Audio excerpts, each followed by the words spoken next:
To all who come to this happy place, welcome. Please stand clear of the doors. Por We favor, invite you, if manténganse you dare, alejados de to las step This forward here's because a in tonight's wild episode, ride you in the are the wilderness. star. When Industry travel. indoors changes.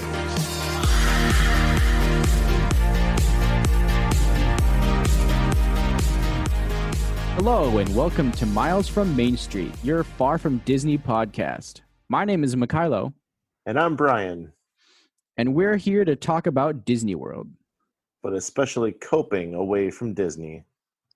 which we know a lot about being from the Midwest.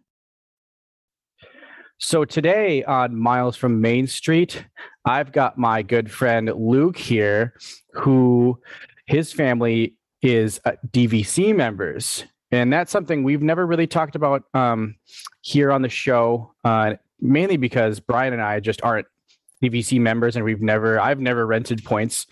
It's just nothing that we've ever done or dealt with at all. So it's nice to talk to somebody who has stayed DVC before and has DVC in the family. Luke, thanks for coming on. Absolutely. Thanks for having me. I appreciate it. I've been listening since you started up, so it's super cool to be able to be on here. I'm excited to re-listen to myself maybe. Super excited to talk to you guys about DVC and all the cool things I've been able to do with it. Yeah, great. I'm really excited because I never have stayed at DVC. I don't know anybody DVC, and it's always been a dream to own DVC. So it'll be a fun one.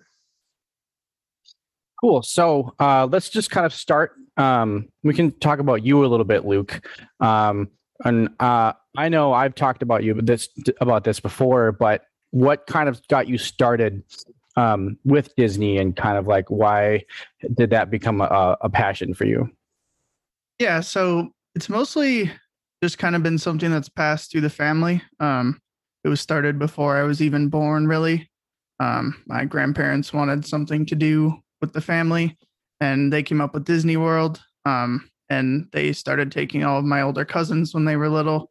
And once, I was born, then they started taking me and my brother, and we've kind of been going, since I was born. And just kind of based off of making awesome memories with the family and having a good time on vacation, go somewhere warm during the winter and make the best out of it. How many trips do you guys make per year? We used to be at about one a year, but recently we've kind of backed off a little bit, and we do one every 2 years or so, mostly to make sure we spend all of our points, which I'm sure we'll get into later. But at minimum, once every 2 years, but sometimes we'll go once a year or twice.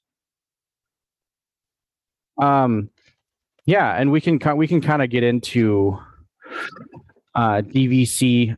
Luke, do you want to kind of explain? I know what DVC you buy into resorts and stuff like that. Do you want to kind of explain like where your family bought into and everything like that? Yeah, so with DVC, I guess, the most layman's terms way of putting it is it's basically just a timeshare at the resorts, which comes with a lot of exclusivity, and the ability to even stay at the resorts is kind of the whole shtick behind it. So my family bought in right when Saratoga Springs was being built. I don't remember what year that was, but at the time when we had bought in, that was the latest and greatest resort that had come out. So our points are best used at Saratoga Springs. With your home resort, you can book out there, I think it's 12 months in advance. But if you're looking to stay at a different DVC resort, it's only 8 months in advance. So if you are staying at one of the bigger popular resorts and that's not your home base, it gets pretty difficult to squeeze into a room there. So we have Saratoga Springs, and my aunt has Polynesian and Bay Lake. So we like to kind of combine our points and stay together. That's cool. So you said that your grandparents have Polynesian and Bay Lake. Does that mean that they bought those like a long time ago, or did they just kind of like they were able to buy into that like I guess I just don't know how that works. Like, did those come out and they bought into them right away? It was actually my aunt and uncle, and they bought in after we did. Once they kind of saw what we were doing in the vacation club, they bought in Bay Lake right when that was being built, I believe, and then they wanted a second one, so they also bought into the Polynesian. So now they can both have that booking advantage that I had mentioned earlier by those being your home resorts. That's really cool. Yeah, I know that. And again, just we don't know that much about DVC. So I was under the impression that like when those came out, they would like let them come out for a little bit and then like close those windows. So are you able to, like, if I wanted to do DVC, I would be able to like get DVC points for the Polynesian right now, or is that still just kind of like they have those in windows? Yeah, I think it depends on availability. I know originally they had wanted to buy in the Polynesian, but there just was no availability there at all. So they went with the latest and greatest at the time, which was Bay Lake. And I think retroactively the Polynesian opened up, and that's why they took advantage of that and got in there as well. So they own their contracts direct, do you know? Like through Disney, they bought their contracts? Yep.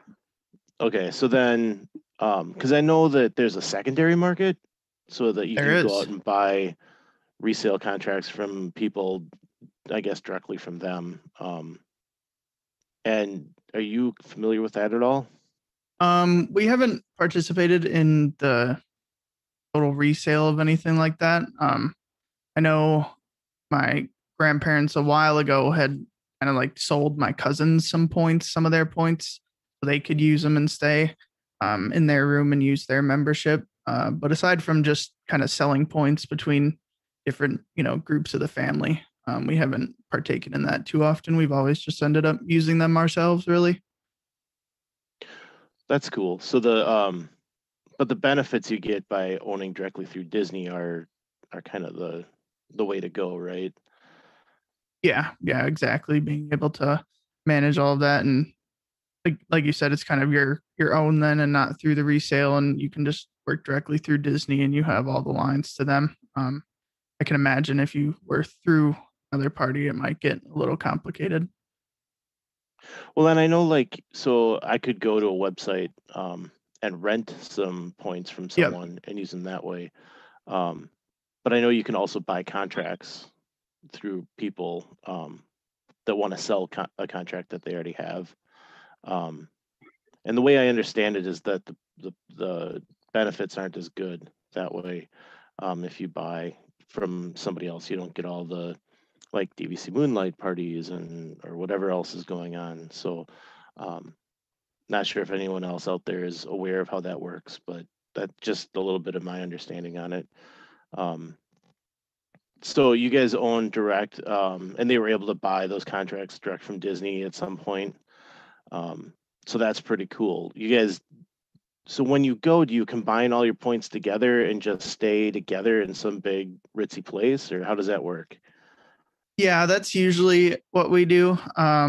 We'll usually combine my family's points and my aunt and uncle's points, and we usually just stay at the Grand Villa in Bay Lake, which is a blast. It's just a huge room, and you got like 15 members of the family in there, and it's a good time.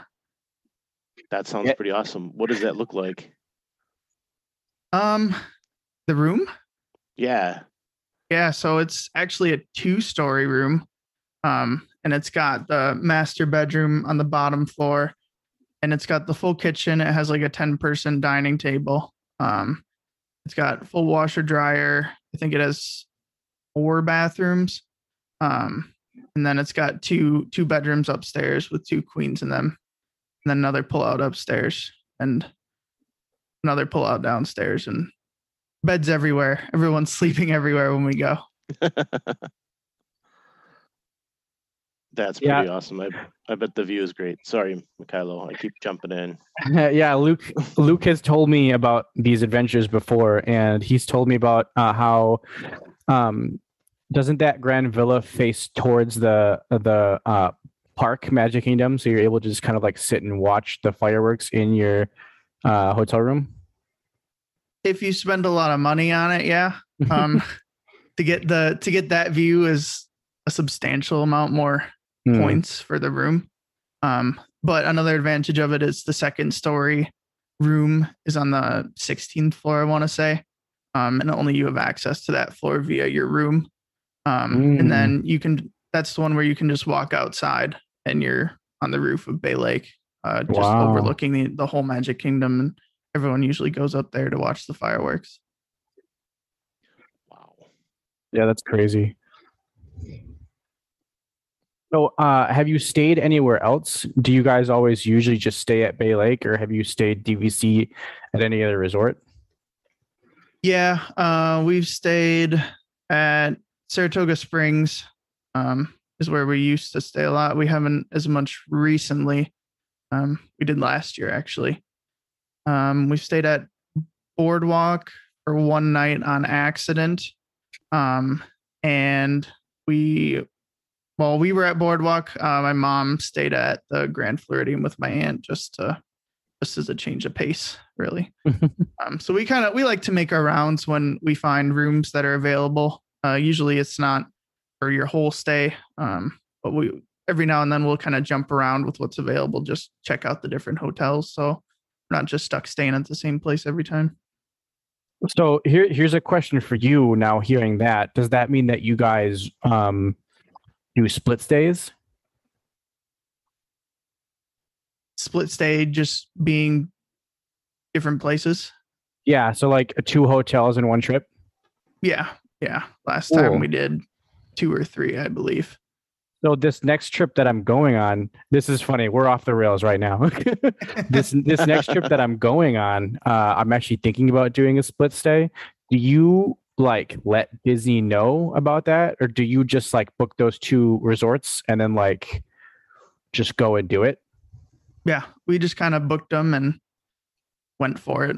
I'm not sure if there's any behind the scenes magic that they can do for you if you let them know that, but we were kind of on a time crunch last minute. We're like, we got to spend points, let's find rooms. Whatever they'll give us, we'll take it, and just went for it. Cool. Yeah, I know. I've heard. I mean, basically, what I want them to do is I want to go to the park, and then I want them to go grab our bags and then move them to the other hotel so that we don't have to do that. Is that something they did for you guys, or did you guys just move your stuff yourselves? We just moved it ourselves. We didn't really have a ton. Our last stay was pretty quick. It's only 4 or 5 days, so it wasn't too big of a deal. We got into a pretty big mess, actually, regarding that. And when I said I stayed at Boardwalk on accident, that's what I'm referring to. We were at Saratoga and we had to move rooms, I believe. So we were going to be staying at the same place, but we didn't really know what to do with our stuff. Luckily, we could toss it in my mom's room and just kept it there for the time being. But when it came time, we never heard back on our room. So it was one of our last nights there. So we just walked over to Disney Springs and had a good time. It was over Christmas, so it was all decorated and pretty, and shopped around and had a good time there, waiting to hear what was going on with our room. And eventually, I don't think I heard back from them until 7:30 or 8 o'clock at night. We were just kind of in the dark. And eventually they called us and the lady said, "Hey, we don't have a room for you, but I think we can work some magic for you." And then she said, "How would you like to stay at the vice presidential suite at Boardwalk?" And I was like, "Well, that sounds great." So we had to get our stuff over there. They paid for we just took a minivan over there. They paid for us to take our stuff over there, and we stayed in that room for the night. We had full access to. They had like a lounge that had food and snacks in it, free room service, and then in the morning, my brother and my friend went down to ESPN and ate there for free as well. So all in all, for being impromptu and luckily not having too big of a family there, we were able to kind of make that pivot and get lucky and stay in a really cool room. That sounds really cool. Yeah, that's crazy. I know I don't really there's only been one time that I've seen one of these like presidential room tours, but that was at Disneyland. And that was Justin Scarrett. I think I've shown you Justin Scarrett before, Luke. Yeah. And he just randomly was given like the presidential suite at the Grand Californian. And I know that place looked pretty insane. So that's pretty crazy. And that was at the boardwalk. Yeah, it was. That's really cool. Yeah, I had never stayed there before, so that was a pretty good introduction to the boardwalk, I'd say. For sure. I guess I'm kind of interested in where you would recommend. Now that you've mentioned a few different places, what place is kind of your go-to? What place would you prefer to go to if it was up to you? I think my absolute favorite would be Bay Lake Tower, by far, actually.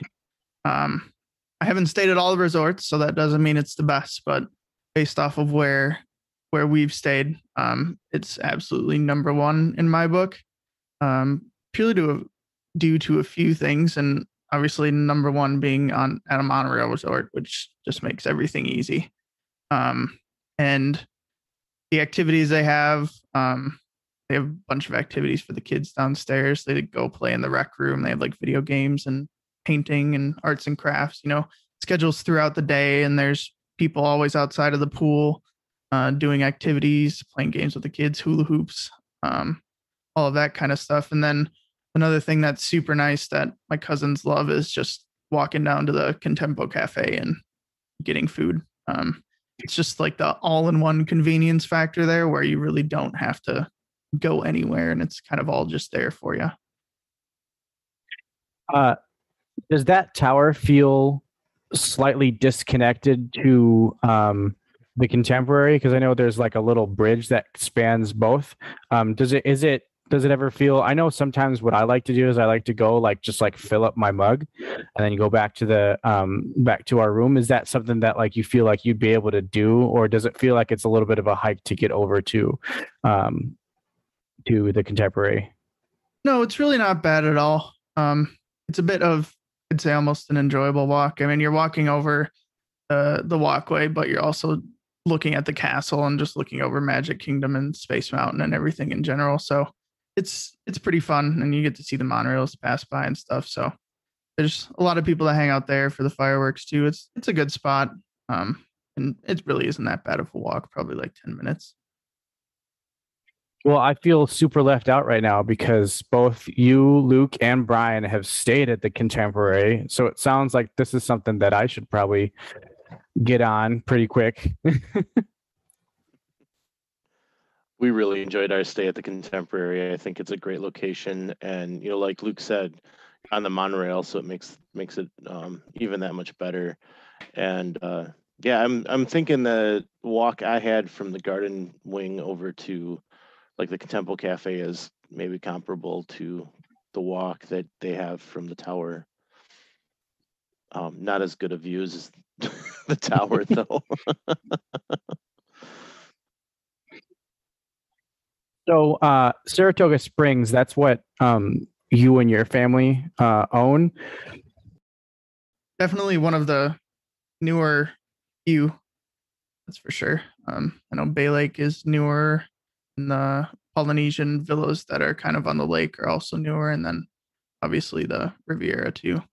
Mm-hmm. But definitely one of the newer resorts. It's a lot different feeling than some of the resorts with how sprawled out it is. Not nearly as concise as Bay Lake Tower is, where you're just all in a tower. Grounds at Saratoga are huge, which is great, but not great. We learned very quickly last year when we were staying there that the transportation is not nearly as easy as it is at Bay Lake Tower. Can't just walk downstairs and catch a bus, and you can't walk over and hop on the monorail. It took a bit of logistics and planning, and was, in my opinion, a bit of a pain actually. Getting around the resort and even getting from the resort to different parks and kind of around the Disney grounds. Buses kind of always seem to be late or full. We actually ended up taking just minivans half the time because just for convenience factor, and we didn't want to stand around and wait forever. Yeah, I know. My last trip, I actually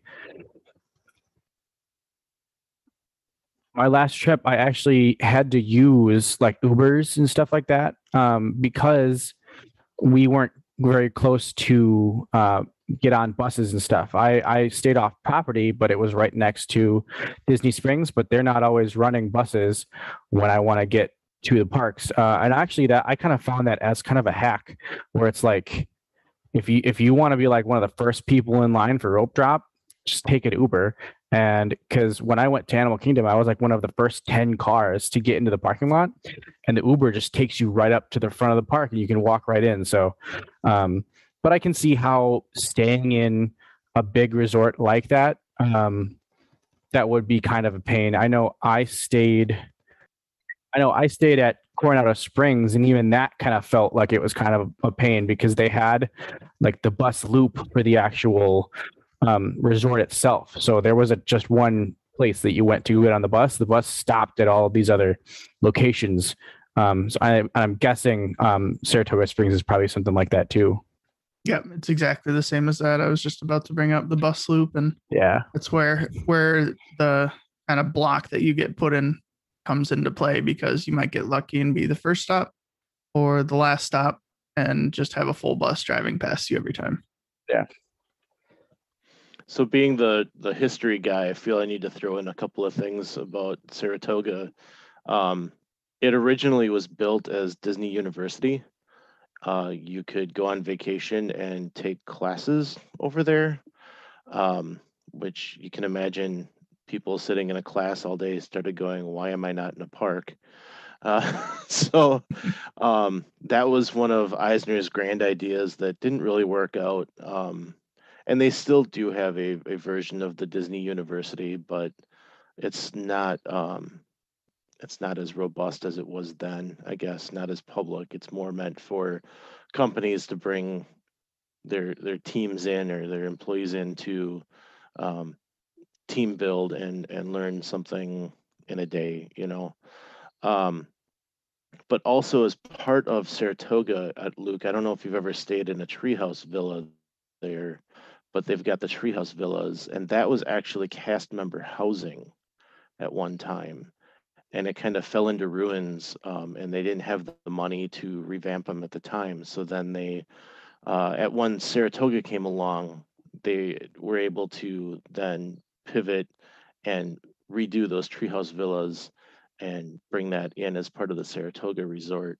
So I think that kind of talks to how big and expansive it is, because I know I have not been on the Saratoga property myself, but I've taken the bus or the boat from Disney Springs over to Port Orleans, and you go past Saratoga and you go past the treehouses, and it is kind of like the sprawling thing. It takes quite a while to get past all of that. And so I think, you know, maybe they had to build out some of Saratoga to make the tree houses feel a part of it. But I'm not really sure on that piece. But, you know, I think that history kind of explains some of the sprawlingness, if that's a word, to that Saratoga is. Yeah, I think that makes a lot of sense then.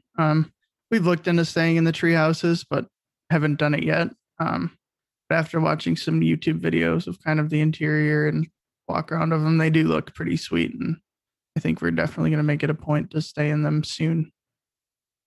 So Luke, staying at these like really big, nice rooms and at these nice resorts, do you find yourself spending more time at the resorts and the hotels And I mean, not like less time, but like there's kind of more of an emphasis on being at these amazing resorts and then going to the parks? Or do you find yourself kind of, I know when I go, I just basically use the resort as a bed, but I've never really stayed at like one of these insane resorts where like you feel like you should probably stay there and hang out a little bit.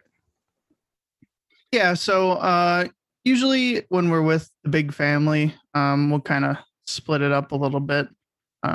Little ones tend to get a little more burnt out than the rest of us. So I think there's almost always someone in the room during the day. And it's always a pleasure to be in the room because you have all the amenities you can ask for. And usually we keep a couple just kind of resort days. Usually we'll rent a cabana down at the pool and just hang out there for the whole day. And that's always super fun. Just get the pool boys to wait on you there. That's a blast.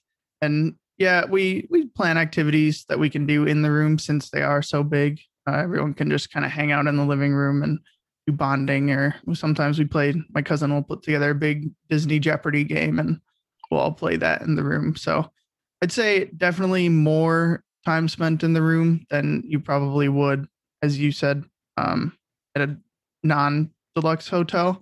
But yeah, it's definitely nice to take advantage of. That's for sure. Yeah, it makes we tend to do a bit longer stays when we only do it once every 2 years, since my family and then my aunt's family have so many built up points. Usually we'll just do like 2 weeks. And with that much time, you can't do park every day there. So it's nice to break it up and hang out in the room, and just kind of even go back to chill if you have a park hopper and just relax for a little while. You guys build up points. Is that so? I know that you can, like you can save up points for another year, but are you able to like save up all your points? So like, can you take all your points from 1 year and then put it towards another year? Yeah. So, I can't explain it too well because even though I'm now in charge of the points, it still confuses the heck out of me. But essentially, there's what they call use years, which is a point in time you have to use your points. And you can, at a certain point during the year, there's like a use it or bank it point, like a cutoff date that comes up. So they kind of say, hey, if you're not going to use them, you need to bank these points. And that's how you end up getting the big point rooms and everything when we go every 2 years, because we just bank 1 year. And then that'll just add on to the next year that you can use to get the bigger rooms on top of putting it together with family's points as well. So do you handle the points for everybody now? I just handle my families. Okay. And then when we do the bigger rooms and stuff, usually my uncle handles that. So I'm not too familiar with the whole kind of sharing and putting two people's points together to get one room. But yeah, I've been handling ours for a couple years now, and it's simple enough that I can do it. They just send me the email saying bank it or use it, and that's pretty much it. Now that we have our 2-year schedule set pretty well, I just know whether we need to use them or not at this point. So I know with the shutdown and with everything that happened with the pandemic last year, there's kind of been a backup in points, and I don't know where your schedule is at this point as far as your next visit, but are you having trouble spending them? Do you have a lot banked? Kind of what's your outlook right now? What are you worried about with your points? We're actually looking very good. We got lucky with our every 2-year schedule. So we didn't go last year at all. But we did go late 2019, that would have been then. So in late 2019, before the pandemic really hit or anything like that. And then a couple months later it did. So we didn't go at all in 2020. Just banked our points up, and we're going to be going now. Middle of November, we're going to be at Saratoga for a week. So it ended up working well, and we got lucky that we didn't have to stress out about it too much. Or I'm not really sure what their accommodations were for people that couldn't quite get in. But we knew that we had to just book it as soon as we possibly could once it got into this 2021 year, since we had to use them, which is why we're staying at Saratoga. We just kind of wanted to take advantage of the longer out booking, since it's our home resort, and get something in the books at least, so they weren't going completely to waste. So if you have something booked like that, and say you hit that 7-month mark and you want to switch it to Bay Lake or something, is that pretty easy to do at that point, or Yeah, absolutely. They make it real easy. I think all the way up until we ended up staying 2 years ago, I was kind of room hunting every day to see where we could sneak in or get in anywhere. The main issues that you run into is kind of not all resorts are weighted the same.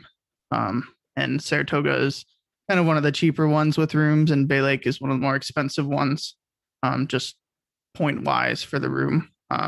And even 2 years ago when we were looking, like a 2-bedroom at Saratoga will kind of go for the same point rate that a studio at Bay Lake will go. So it's a pretty dramatic difference, which makes it a bit difficult to hop around too much. But you just really have to keep looking and hope to get lucky with a good room at a good rate. So here's the burning question, which I've been wanting to ask since we've started talking about this, hearing about all of the things, and I know I've asked you before, Luke, but when are you going to take your friend Kylo to one of these rooms? That's the big question everybody wants to know. Well, I mean, it'll have to be in 2023 probably. Yeah, probably. This is our point use year here, so we'll have to figure it out, and might revisit and see the amount of points that we've been working with, and if we want to up it at all, or if I myself even want to buy in and start something for my future family. Yeah, I know. I mean, it's a dream for me to be able to do something like that, and buy into a Disney Vacation Club. Do you know what the rates are? I know I've heard stuff before, and I think there are like different tiers. Like you can do like the least amount of points, and then like there's like a max amount of points or something like that. Yeah, I don't know too much about the different tiers of getting in. I know it's just kind of how much points you want. I know my aunt and uncle bought in for a lot more points than we did, and they had the intention of going a lot more than we did. So I guess it makes sense in that sense. But at the same time, like I had said, with the fluctuating point values between resorts, it's kind of gotten to the point where we might want to get a bit more, since it gets difficult staying anywhere else. But yeah, for now we're doing okay. I think we have about 160 points a year, I think is what we are at about. Yeah, I was doing a quick Google while you guys are talking, and it looks like prices per point is based on the resort you want to go to, or that you want to buy into, right? Yeah. So I think they're saying that there might, and here I'm just reading quick. Sorry, this is great radio. But it looks like, like some of the headlines I'm reading, it's looking at like maybe even there's some $300 per point contracts out there direct from Disney. which is crazy to me. But I know because I am in a DVC group because I want to keep up on it, and I was looking pretty hard at it for a while to understand it and to possibly be buying in. And that minimum that you were talking about, Mikhailo, the last I had heard was somewhere around either 100 or 125 points that you need to buy just to buy direct. But I believe, and Luke, you probably know more about this than I would, but if you need to buy extra points for a stay, you can buy up to 24. Yeah, I'm not sure on the exact number, but definitely if you're kind of off like a couple points and you really wanted the room, it does offer you the option to just straight up purchase some points. But like you said, there's a pretty shallow limit on them. It's just kind of if you need the teeny extra stretch to really get the vacation you want. And I think that I'm going with 24 because I think at 25 they're saying just buy another contract. But so I think current owners can buy a 25-point contract if they wanted. I don't know. It's all stuff that I hear now. So yeah, I haven't gotten too into the nitty gritty. Luckily, I kind of inherited being charged when things were pretty smooth, and it's all pretty straightforward to me. But even still nowadays, reading through some of the things, it's all very confusing. Understanding the grasp of what a use year was took a very long time for me. It's a difficult concept to understand, at least for me. Yeah, I know I haven't even really looked into it yet because I know I definitely want to. And I know if I really actually start looking into it, it'll probably happen. But yeah, it's just always been a dream of mine. And I've always loved talking to my buddy Luke, who's been able to do these amazing things with DVC. And it was always fun kind of dreaming with some of the things that Lucas has been able to do. So it was really great being able to talk to you, Luke, about all this stuff. And it's always fun whenever we have somebody on here who is passionate about Disney, kind of the same way that we are. It's always great to talk to them. So yeah, thanks for coming on, and thanks for sharing some of your DVC wisdom with us and your experiences. Yeah, absolutely. It's been a blast. Had a super good time. Like I said, been listening for a good amount of time now since you came out with the podcast. So it's been a pleasure and a privilege to be featured on one of them. Thanks so much for joining us. Absolutely. Yeah, so guys, we want to know what your experiences are with DVC, that Disney Vacation Club. Come on out to Facebook, the Miles from Main Street podcast page, or our community group, the Miles from Main Street community. Let us know what you guys have experienced, what questions you might have. We can get Luke on there talking as well. I'm sure he'd love to answer some questions about it too. I'm sure all have something. So yeah, we're on Instagram at Miles from Main Street and Facebook as well. So come on out and join us. Yeah, we love to hear from you guys. But that's all we got for you tonight. We'll see you next time on Miles from Main Street. Thanks for tuning in. If you enjoyed the show, please rate us on iTunes and subscribe. Email us at milesfrommainstreetpodcast@gmail.com with any thoughts, and visit us on Facebook under Miles from Main Street. We'll be bringing more to you weekly and look forward to talking to you then.